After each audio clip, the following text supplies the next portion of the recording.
നമ്മുടെ സ്വത്ത് എങ്ങനെ പോകണം? അത് സ്വത്ത് ആരാധിച്ചുവോ അല്ലെങ്കിൽ ഏത് പാരമ്പര്യ അവകാശപ്രകാരം വന്നോ അയാൾക്കുള്ള അവകാശമാണ്. ഈ അവകാശം തെറ്റായ രീതിയിൽ പോകാതിരിക്കാൻ ശ്രദ്ധിക്കണം. അവിടെ എന്താ സംഭവിക്കുന്നത്? വിൽപ്പത്രം എഴുതി ആ വിൽപ്പത്ര പ്രകാരം സ്വത്ത് നമുക്ക് ഇഷ്ടമുള്ള സ്വത്ത് പോകണം. അല്ലാതെ വല്ല രീതിയിൽ കള്ളറുണ്ടായി കളയണം. എൻ്റെ അമ്മയ്ക്ക് അസുഖമായി ആശുപത്രി ചെന്നു. അപ്പോൾ അമ്മ കിടക്കുന്ന ബെഡിൻ്റെ തൊട്ടപ്പുറത്തെ ബെഡിൽ ഒരു സ്ത്രീയുണ്ട്.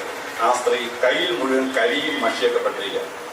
ഞാൻ എൻ്റെ അമ്മ എന്തിനാണ് ഈ വിരലെല്ലാം മഷി പെട്ടിരിക്കുന്നത്? അതേ, എനിക്ക് ബോധമില്ലാതാകുമ്പോൾ എൻ്റെ മോനുണ്ടല്ലോ വിരൽ പതിച്ചടേ. അപ്പം അതിനുവേണ്ടി ഞാൻ കരിയും എന്തെന്നാ ടാറുപോലെന്ത സാധനം പെട്ടിരിക്കുക. അപാര ബുദ്ധിയാണ് അമ്മയ്ക്ക് കയറിയ ബോധം കിട്ടുമ്പോഴേലും വിരൽ വെച്ചിട്ട് പോയത്. അപ്പം നമ്മൾ വിൽപ്പത്രം ഉണ്ടാക്കുമ്പോൾ നമ്മൾ ഉദ്ദേശിച്ച രീതിയിൽ സ്വത്ത് പോകണം. ബാങ്ക് കൊണ്ട് പൈസ ഇട്ട് ബാങ്ക് വാങ്ങേണ്ട മറ്റെല്ലാം കൂടെ പൈസ അടിച്ച് മാറ്റിയിട്ടേ നമ്മൾ കഷ്ടപ്പെട്ട സ്വത്ത് ഇല്ലാതാക്കാൻ പറ്റുമോ? അപ്പം നമ്മുടെ സ്വത്ത് ഒരു കമ്പ്യൂട്ടർ ഫോർവേഡ് കാരണോ അല്ലെങ്കിൽ ഒരു നമ്മുടെ കമ്പ്യൂട്ടർ വെച്ച് കളിപ്പിക്കുന്ന ഒരാളോ സൈബർ ക്രൈം വെച്ച് നമ്മുടെ പൈസ അടിച്ചെന്ന് പോകാൻ പാടില്ല. അപ്പം നമ്മുടെ സ്വത്ത് സുരക്ഷിതമായി അർഹരായവർക്ക് പോകാൻ വേണ്ടി നമ്മൾ ചെയ്യേണ്ട പ്രിക്കോഷൻസ് രാമായണം നമ്മളെ പഠിപ്പിക്കുക. അത് പ്രിക്കോഷൻ എടുക്കാൻ കൗസല്യയ്ക്കും പറ്റിയില്ല, പ്രിക്കോഷൻ എടുക്കാൻ ദശരഥനും പറ്റിയില്ല. അവിടെയാണ് കൈകേയി ഓപ്പറേറ്റ് ചെയ്തത്. കൈകേയിക്ക് ചില ഗുണങ്ങളുണ്ടായിരുന്നു. ഒന്ന്, കൈകേയി ഒരു ചെറിയ മുടന്തിയായിരുന്നു. ഈ മുടന്തുള്ളത് കൊണ്ട് അവരെ ശുശ്രൂഷിക്കാൻ വേണ്ടി ഒരു നേഴ്സിനെ പറഞ്ഞയച്ചാൽ നേഴ്സാണ് മന്ദര. മന്ദരയ്ക്ക് രണ്ട് കുഴപ്പം. ഒന്ന്, ഹഞ്ച് ബാക്കാണ്, മുതുക് ഇങ്ങനെ കൂനിയിരിക്കുക. അപ്പോൾ ഈ മുതുക് കൂനിയവർക്ക് ചില പ്രത്യേക സ്വഭാവങ്ങളുണ്ട്. വിക്ടർ ഹ്യൂഗോയുടെ പ്രസിദ്ധമായ നോവൽ നിങ്ങൾ വായിച്ചിട്ടുണ്ടായിരുന്നു, ഹഞ്ച് ബാക്ക് ഓഫ് നോത്തർദാം. മഹാഭാരതത്തിൽ കുഴപ്പമുണ്ടാക്കുന്ന ശകുനിയുണ്ട്. അവൻ്റെ മുതുക് ഇങ്ങനെ കൂനിയിരിക്കുക, ഹഞ്ച് ബാക്കാണ്. അവൻ്റെ കാലിനൊരു ചെറിയ മുടന്നുണ്ട്. അപ്പോൾ മന്ദരയ്ക്കുള്ള രണ്ട് കുഴപ്പവും ശകുനിക്കുണ്ട്. മുതുക് കൂനിയിരിക്കുകയാണ്, കാലിൽ മുടത്തുമാണ്. അപ്പോൾ മുതുക് കൂനിയിരിക്കുന്നവരെ സൂക്ഷിച്ചോണം, കാല് മുടത്തുള്ളതിനെ സൂക്ഷിച്ചോണം. അപ്പോൾ ഇത് വളരെ കൃത്യമായിട്ട് രാമായണത്തിലെ ഈ ലക്ഷണശാസ്ത്രപ്രകാരമാണ്. ആ മന്ദരയാണ് ഒന്ന് കൈയോട് പറഞ്ഞു കൊടുക്കുന്നത്, നിന്റെ കൈ കിട്ടിയ രണ്ട് വരമുണ്ടല്ലോ, അത് ഈ സമയത്ത് ഉപയോഗിച്ചാൽ. അപ്പം നമുക്ക് ചെക്ക് തരുമ്പോൾ ബാങ്ക് നമ്മളോട് പറയും, എന്താണ് ചെക്ക് എഴുതുമ്പോൾ ഡേറ്റ് വെച്ചോണം. ഡേറ്റ് ഇട്ടാൽ 90 ദിവസം കഴിയുമ്പോൾ അത് ഔട്ട് ഉണ്ടായിക്കോളും. പിന്നെ ആ ചെക്ക് ആർക്കും പ്രസ് ചെയ്യാൻ പറ്റത്തില്ല. ദശരഥൻ എന്ത് പറ്റുന്നറിയാമോ? ദശരഥൻ ചെക്കിന് ഡേറ്റ് ഇട്ടില്ല. അതുകൊണ്ട് പണ്ട് കൊടുത്ത വര അവൾ ആവശ്യം ചോദിച്ചു, ഓക്കെ തന്നെ നിങ്ങൾ എപ്പോൾ ചെക്ക് എഴുതിയാലും ഡേറ്റ് ഇട്ടിട്ട് ചെക്ക് എഴുതാവും, അല്ലെങ്കിൽ 90 ദിവസം കഴിയുമ്പോൾ അപകടം പറ്റും. രാമായണം നമ്മളെ പഠിപ്പിക്കുക. അപ്പം നമ്മൾ കഷ്ടമാക്കിയെടുക്കുന്ന സ്വത്ത് ആർക്ക് കിട്ടണം കൃത്യമായി നമ്മളെ പഠിപ്പിക്കുന്നു. ഇനി ആറാമതായി കഥ നിങ്ങൾക്ക് കഥ അറിയാവുന്ന കഥ ഞാൻ പറയുന്നില്ല. കാട്ടിപ്പാൻ പറഞ്ഞു, ദശരഥൻ മോനെ വിളിച്ചു, മോനെ നീ എന്നെ അങ്ങ് പിടിച്ച് ജയിലിലിട്ടേക്കണം, എനിക്ക് എൻ്റേതായിട്ട് ഭാര്യയെ നേരിടാൻ വയ്യ, നീ എന്നെ അങ്ങ് അറസ്റ്റ് ചെയ്യും, ഞാൻ രാജ്യം ടേക്ക് പറയാമോ? ലക്ഷ്മണൻ പറഞ്ഞു, ചേട്ടാ വിട്ടു കൊടുക്കരുത്, അപ്പനെ അറസ്റ്റ് ചെയ്താൽ നമുക്ക് സിവിൽ വാർ ഉണ്ടാക്കിയാലും നമുക്ക് രാജ്യം പിടിച്ചെടുക്കാം. ശ്രീരാമന് വേണ്ട, അച്ഛൻ്റെ റെസ്പെക്ട് എൻ്റെ റെസ്പെക്റ്റാണ്. അച്ഛനൊരു വാക്ക് കൊടുത്തിട്ട് പാലിച്ചില്ലെങ്കിൽ അച്ഛൻ്റെ മാനം ഞാനായിട്ട് താക്കാൻ പോകാം, പറ്റത്തില്ല, ഞാൻ പൊക്കളാം, എനിക്ക് പൊക്കളാം. അങ്ങനെയാണ് ദശരഥൻ പറഞ്ഞിട്ടും ദശരഥനെ അറസ്റ്റ് ചെയ്യാതെ ശ്രീരാമൻ വനത്തിലേക്ക് പോകുന്നു. ആ വനത്തിലോട്ട് പോയപ്പോൾ ശ്രീരാമൻ ഏറ്റവും കൂടുതൽ സഹായിച്ചെന്നറിയാമോ? 15 വയസ്സ് തൊട്ട് 17 വയസ്സ് വരെ പണ്ട് വിശ്വാമിത്രന്റെ ക്ലാസ് ഉണ്ട്. കാട്ടിൽ ജീവിക്കേണ്ട എങ്ങനെയാണ്, എപ്പോൾ നാട്ടിലിറങ്ങണം, കുടിൽ കിട്ടുന്ന സ്ഥിതിയുടെ കാര്യം എന്തൊക്കെയാണ്, ഏതൊക്കെ പഴം തിന്നാം, ഏതൊക്കെ പഴം തിന്നാൻ പാടില്ല, ഇത് മുഴുവൻ വിശ്വാമിത്രൻ +2 പഠിക്കുന്ന കാലത്ത് രാമന് കൊടുത്ത പാഠം. ആ പാഠം രാമന് ഈ സമയത്ത് എഫക്റ്റിലായി വനവാസത്തിന് പോയപ്പോൾ.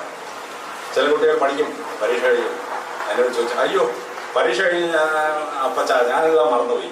ചില പിള്ളേർക്ക് അങ്ങനെ പഠിച്ച കാര്യം മറന്നുകളി. പക്ഷെ രാമായണം പറയുന്നു, നമ്മൾ ഒരിക്കൽ പഠിച്ച കാര്യം മറന്നുകളയാനുള്ളതല്ല. Education begins in the home and ends in the tomb. അതുകൊണ്ട് സ്കൂളിൽ പഠിക്കുന്ന അറിവ് നമ്മൾ മരണം വരെ ഉപയോഗിക്കാനുള്ള അറിവാണ്. അതാണ് ശ്രീരാമന് വനത്തിൽ വെച്ച് ഉപയോഗിക്കുന്നത്. ആ വനത്തിൽ വെച്ചുള്ള ഓരോ സംഭവവും നിങ്ങൾ രാമായണം വായിച്ചുള്ളതാണ്, ഞാൻ ആവർത്തിക്കുന്നില്ല. അങ്ങനെ വനത്തിലൂടെ പോയി ഓരോരോ സംഭവങ്ങൾ കണ്ടിങ്ങനെ വരികയാണ്. അവിടെയാണ് രാമായണത്തിലെ ഏറ്റവും സുന്ദരമായ ഭാഗം. നിങ്ങളുടെ ഇവിടെ നടന്ന പ്രസംഗങ്ങൾ ഒരെണ്ണം രാമായണത്തിലെ പ്രകൃതി ഭംഗിയെ വർണ്ണിക്കുകയാണ്. വനത്തിൽ പോയ ശ്രീരാമൻ കാട് കാണുന്ന സൗന്ദര്യത്തെപ്പറ്റി ഒരു 4000 ശ്ലോകങ്ങളിൽ വാത്മീകികൾ വർണ്ണിക്കുകയാണ്. ഭാരതത്തിൻ്റെ സൗന്ദര്യം അപാരമായ സൗന്ദര്യം വർണ്ണിക്കാം. സസ്യശ്യാമളമായ കേരളത്തിൽ ജീവിക്കുന്ന നിങ്ങൾക്ക് എനിക്കും വാൽമീകിയുടെ വർണ്ണന വളരെ ഇമ്പോസീവ് ഒന്നല്ല. അവർ രാവിലെ ഓരോ കാണുന്നതാണ്. പക്ഷെ ഉത്തരേന്ത്യയിലെ വരൾച്ചയുള്ള കാലഘട്ടത്തിൽ വനത്തിൻ്റെ ഭംഗി വാൽമീകി കൊണ്ട് വിവരിക്കുന്നത് അതിസുന്ദരമായൊരു വർണ്ണനയാണ്. വാൽമീകി രാമായണത്തിൽ വിവരിക്കുന്ന വർണ്ണനയെ മറികടക്കുന്ന ഒരു പുസ്തകവും അത് കാളിദാസന്റെ ഋതുസംഹാരമാണ്. 6 കാലാവസ്ഥകളിൽ ഇന്ത്യ മാറുന്ന മാറ്റത്തെപ്പറ്റി കാളിദാസൻ വിവരിക്കുന്ന ഋതുസംഹാരം അതിഗംഭീരമായ വർണ്ണനയാണ്. വാൽമീകിയുടെ പ്രകൃതി ഭംഗിയെ വർണ്ണിക്കുന്നതിനെ ഓവർടേക്ക് ചെയ്യാൻ ഈ കാളിദാസനെ മാറ്റിയേ പറ്റുള്ളൂ. അപ്പോൾ ഓരോ സ്ഥലത്തെയും ഭംഗി വളരെ ഭംഗിയായിട്ട് വിവരിക്കണം. കുമാരനാശാൻ കേരളത്തിൽ വസന്തം വരികയാണ്. കുമാരനാശാൻ തുടങ്ങാണ്. പൂക്കുന്നു ഇതാമില്ല, പൂക്കുന്നു ഇലഞ്ഞി, പൂക്കുന്നു തേമാവ്, പൂക്കുന്ന ശോകം. ഗുരുവായൂരപ്പനെ പ്രാർത്ഥിക്കുകയാണ്. പിച്ചി മന്ദാരം തുളസി പിച്ചകമാലകൾ ചാർത്തി ഗുരുവായൂരപ്പ അതിനെ കൈതൊഴുന്നേ. ഓരോ ദേശത്തും അവൈലബിളായ ചെടി, പുഷ്പം, ഇതിലുപയോഗിച്ച് ഈശ്വരഭക്തി നമ്മുടെ പ്രകൃതി ഭംഗി മനസ്സിലാക്കണം. രാമായണം നമ്മളെ പഠിപ്പിക്കണം. നമ്മുടെ കുട്ടികളെ വളർത്തുമ്പോൾ അവർക്ക് ഒബ്സർവേഷൻ പവർ ഉണ്ടായിരിക്കണം. ഒന്ന് കണ്ടാൽ എന്താണ് തിരിച്ചറിയാനൊരു മകനോ മകൾക്കോ നമ്മൾ കഴിവുത്തരികയാണ്. ഈ ഒബ്സർവേഷൻ പവർ കുട്ടിക്ക് ഡെവലപ്പ് ചെയ്തില്ലെങ്കിൽ കുട്ടി ജീവിതത്തിൽ വലിയ അപകടത്തിൽപ്പെടും. ആ ഒബ്സർവേഷൻ പവർ ഡെവലപ്പ് ചെയ്യാൻ വേണ്ടിയാണ് നഴ്സറി റൈംസ് എഴുതി ഉണ്ടാക്കുന്നത്. ഇംഗ്ലീഷ് ഭാഷയിൽ twinkle twinkle little star how I wonder what you are up above the world so high like A diamond in the sky. കുട്ടി പാട്ട് കേട്ടിട്ട് ആ നക്ഷത്രങ്ങളെ നോക്കി പ്രകൃതിയെ കണ്ട് മനസ്സിലാക്കി ആ കുട്ടിയുടെ ശ്രദ്ധ തിരിച്ചുവിടാൻ വേണ്ടിയാണ്. ഇതേ നഴ്സറി മലയാളത്തിൽ കവി എഴുതി. കൊച്ചു നക്ഷത്രമേ നിന്നെ ആരാ മച്ചിയിലിരുത്തിയത് അമ്മയാണോ, വല്ലതും തട്ടി മറിച്ചോ നീ, വല്ലാതെ വാശി പിടിച്ചോ നീ.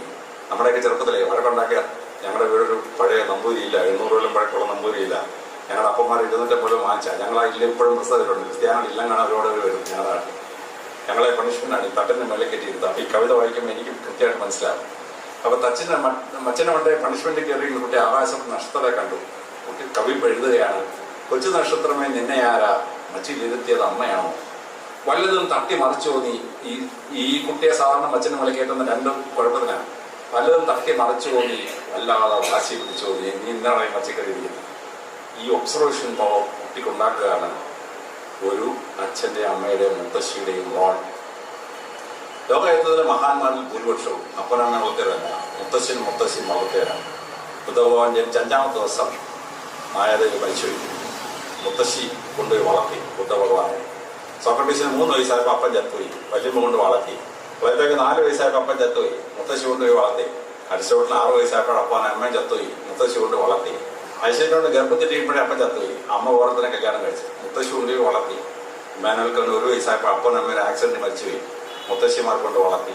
ലോകത്തിലെ മഹാന്മാരിൽ 60% മുത്തശ്ശിമാർ വളർത്തിയ കുട്ടികളാണ്. എന്താ കാര്യം? ഈ മുത്തശ്ശി കുട്ടിക്ക് കഥ പറഞ്ഞു കൊടുക്കും. മുത്തശ്ശി കുട്ടിക്ക് ഹിസ്റ്റോറിക്കൽ സെൻസ് ഉണ്ടാക്കും. മുത്തശ്ശി പറയുന്ന കഥയിലുള്ളതാണ് കുട്ടി സൗന്ദര്യം കാണുന്നത്.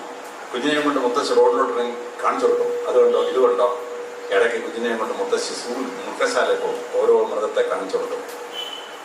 അപ്പനമ്മയും ഓഫീസിൽ പോകും, മുത്തശ്ശി TV ഓൺ ചെയ്തിട്ട് ആനിമൽ പ്ലാനറ്റോട്ട് പോകും. നല്ല കണ്ടോടാ ആ മൃഗം ഇറങ്ങി വരുന്നു, മസായിമാറ 1000 ഇതിറക്കി വരുന്ന കണ്ടോടാ.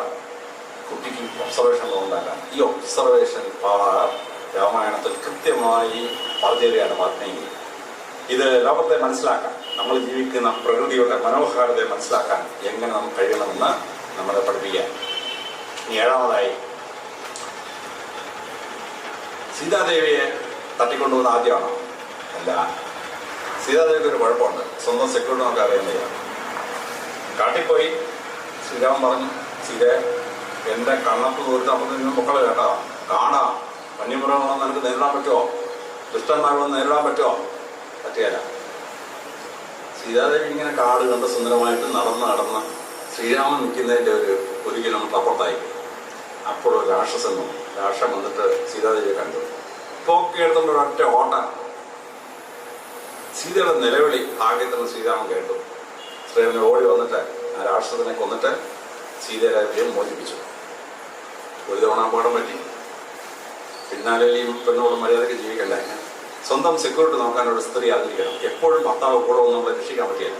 നമ്മൾ ഓഫീസിൽ പോകേണ്ടി വരും, ബസ്സിൽ കയറി യാത്ര ചെയ്യേണ്ടി വരും, ഓട്ടോറിക്ഷ യാത്ര ചെയ്യേണ്ടി വരും, പല പല കാര്യങ്ങളുണ്ട്.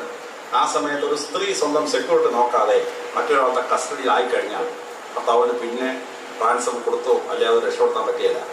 അപ്പോൾ ഒരിക്കൽ രക്ഷതം തട്ടിക്കൊണ്ടുപോയി കഷ്ടിച്ച് രക്ഷപ്പെട്ട ഒരു സീതാദേവി അതിനുശേഷം സ്വന്തം സുരക്ഷിതത്വം നോക്കാത്തതുകൊണ്ടാണ് രണ്ടാമത് രാവണന്റെ കസ്റ്റഡിയിൽപ്പെട്ടത്. രാവണൻ സ്ത്രീയെ ഉപദ്രവിക്കാത്തവനായതുകൊണ്ട് സീതയെ ബലാത്സംഗം ചെയ്തില്ല, സീതയെ കൊന്നില്ല, അന്വേഷണം നടത്തിയില്ല. രാവണൻ അക്കാര്യത്തിൽ മര്യാദക്കാരനായിരുന്നു. അപ്പോൾ ഒരു സ്ത്രീ സ്വന്തം സുരക്ഷിതത്വം എങ്ങനെ നോക്കണം? സീതാദേവി ഏതാ സംഭവം വാൽമീകി പറഞ്ഞിട്ട് നമ്മളെ മനസ്സിലാക്കി തരികയാണ്. ഇത് അപകടകരമായ ഒരു അപകടത്തിലോട്ട് സ്ത്രീ പോകാതിരിക്കുന്നതിന് എന്ത് ചെയ്യണം എന്ന് നമ്മളെ പഠിപ്പിക്കുന്നു രാമായണം. സ്ത്രീ സുരക്ഷ എങ്ങനെ വേണം. 9-ാമത് യുദ്ധത്തിന് പോവുകയാണ്. യുദ്ധത്തിന് പോകുമ്പോൾ വാനരന്മാർ കൂടുണ്ട്. വാനരൻ എന്ന് പറഞ്ഞാൽ കുരങ്ങനാണെന്ന് ധരിച്ചതായിരുന്നു. വാനരം എന്ന് പറഞ്ഞാൽ വനത്തിൽ താമസിക്കുന്ന, അതാണ് വാനരൻ. അല്ലെങ്കിൽ ഈ വാനത്തെ ആരാധിക്കുന്നവർ, വനത്തിൽ താമസിക്കുന്ന ജാർഖണ്ഡിലെ ആളുകളൊക്കെ ആകാശ ദൈവമായി ആരാധിച്ചിരുന്നു. മംഗോളിയൻ ജംഗിസ് ഖാൻ ഉൾപ്പെടെ ആകാശം, വാനത്തെയാണ് ആരാധിക്കുന്നത്. വാനത്തെ ആരാധിക്കുന്ന നരന്മാർ അല്ലെങ്കിൽ വനത്തിൽ താമസിക്കുന്നതാണ് വാനരന്മാർ. അതുകൊണ്ട് ഹനുമാനെല്ലാം കുരങ്ങനാണെന്നും ധരിച്ചതായിരുന്നു. അത് രണ്ടുതവണ പറയുന്നുണ്ട്.